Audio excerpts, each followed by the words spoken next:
আসসালামু আলাইকুম প্রিয় বন্ধুরা, সবাই নিশ্চয়ই ভালো আছেন আল্লাহর রহমতে। আমি আজকে আপনাদেরকে একটি গল্প শোনাবো। আপনারা মনোযোগ সহকারে গল্পটি শুনবেন। গল্পটি শুনলে আসলে আপনাদের চোখের পানি চলে আসবে। গল্পটি হচ্ছে, আমি আজকে যখন সকালে বাইক নিয়ে বের হই রাস্তায়, তো এক জায়গায় আমি স্ট্যান্ড করে দাঁড়িয়ে আছি। পাশ থেকে একজন রিক্সাওয়ালা রিক্সা চালায়।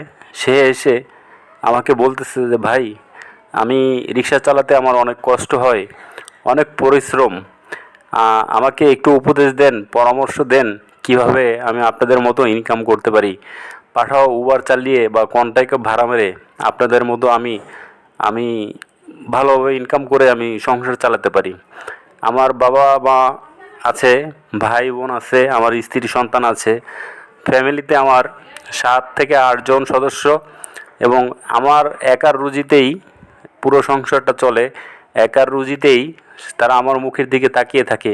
কিন্তু আমি অনেক পরিশ্রম করি রিক্সা চালিয়ে, কিন্তু রিক্সা চালিয়ে আমি তাদের আহার বা তাদের সমর্থক আমি মেটাতে পারি না। তাই আপনি আমাকে এমন একটা উপদেশ দেন যেভাবে আমি রিক্সা চালানোর চেয়ে আমি আরও বেশি ইনকাম করতে পারি, স্বাচ্ছন্দ্যভাবে আমি চলতে পারি। তো আমি সেই ভাইটিকে বললাম, ভাই, আপনি আপনার অ্যাবিলিটি কেমন টাকা? সে বলতেছে যে, ভাই, অ্যাবিলিটি বলতে আমি যদি বাইক কিনি তাহলে আমি কিস্তির মাধ্যমে বাইক কিনতে পারবো।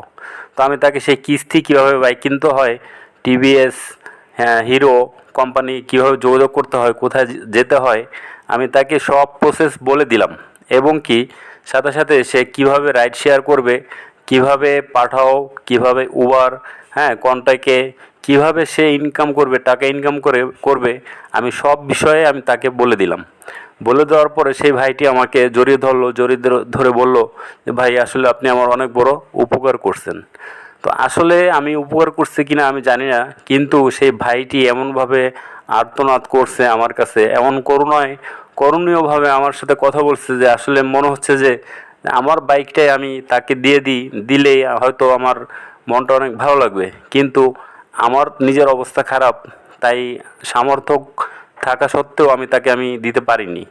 তো আমি তাকে যতটুকু সম্ভব সৎ পরামর্শ দিয়েছি। সেই সৎ পরামর্শ অনুযায়ী আশা করি সেই ভাইটি অবশ্যই তার জীবন পাল্টে ফেলবে এই বাইক রাইড শেয়ার করে। তো বন্ধুরা, এই ছিল ছোট একটি গল্প। এরকম হাজারো ভাই আছেন বেকার, হাজারো ভাই আছেন যারা টাকা ইনকাম করতে চায়, পরিশ্রম করতে চায়, কিন্তু আসলে হয়ে ওঠে না। তো সেই ভাই উদ্দেশ্যে বলতে চাই যে আপনারা কখনো হাল ছেড়ে দিবেন না, আপনারা চেষ্টা করে যান। চেষ্টা করলে অবশ্যই আল্লাহ তাআলা আপনাদের সফলতার মুখ দেখাবেন। তো বন্ধুরা, এই ছিল আমার আজকের ভিডিওটি যদি আপনাদের অবশ্যই ভালো লাগে, অবশ্যই লাইক করবেন, কমেন্ট করবেন, শেয়ার করবেন বেশি বেশি। আপনারা যদি বেশি বেশি শেয়ার করেন তাহলে আমার এই ভিডিওর কথাগুলো অন্য ভাইদের কাছে পৌঁছাবে, এবং অন্য ভাইদের কাছে পৌঁছালে তারা হয়তো ভিডিওটি দেখে তাদের যে আর্থিক সমস্যা আছে বা তারা বেকারগ্রস্ত আছে, হয়তো সমস্যার সমাধান হয়ে যাবে। তো বন্ধুরা, সবাই ভালো থাকবেন, দোয়া করবেন, সবাই ভালো থাকবেন। আসসালামু আলাইকুম।